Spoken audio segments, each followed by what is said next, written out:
Hello, welcome to my weekly video. I'm going to do something a little bit different again this week because I'm just going to tell you about Skomer. I talked a bit about it last week, and then in the intervening period I thought to myself, I haven't done it justice, I just haven't. So I'm standing by the picture of the shearwater, which I'll talk a bit about later on. Effectively, when you go to Skomer, you've got sort of 2/3 choices about how you experience it.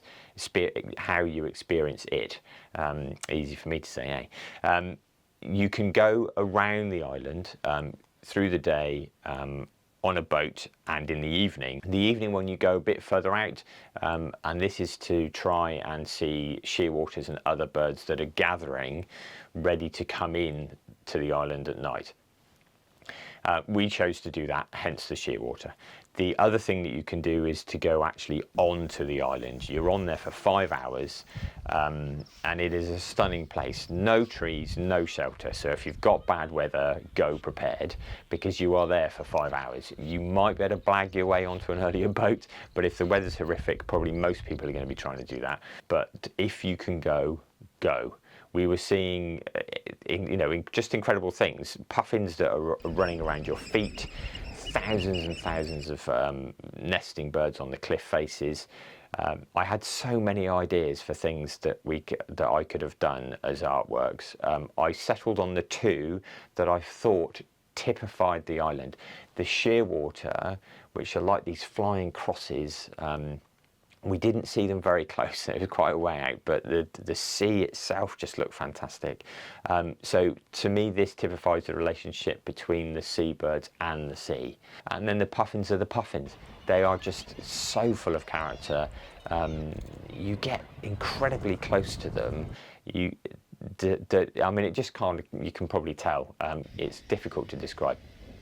Other things that we saw, there was guillemots by the thousands. There was one picture, I spotted it looking out across the cliff face, where this shaft of light was shining on a small group of that. Well, I say that it was a massive group, but a small slither of them had light on them, and I really wanted to do that. I was completely convinced that I was going to do that one, and the peregrine that we saw as well. But this exhibition is all about the life across the whole of the British Isles, across all four home nations. And if I did too many from just one reserve or one area of the country, it just wouldn't be fair.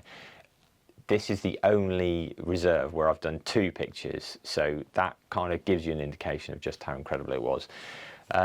Yeah, so there was wildflowers, red campion, sea campion, water forget-me-not. It was carpeted in red campion. We missed the bluebells. Apparently it's carpeted in bluebells at the right time of year, but we missed those.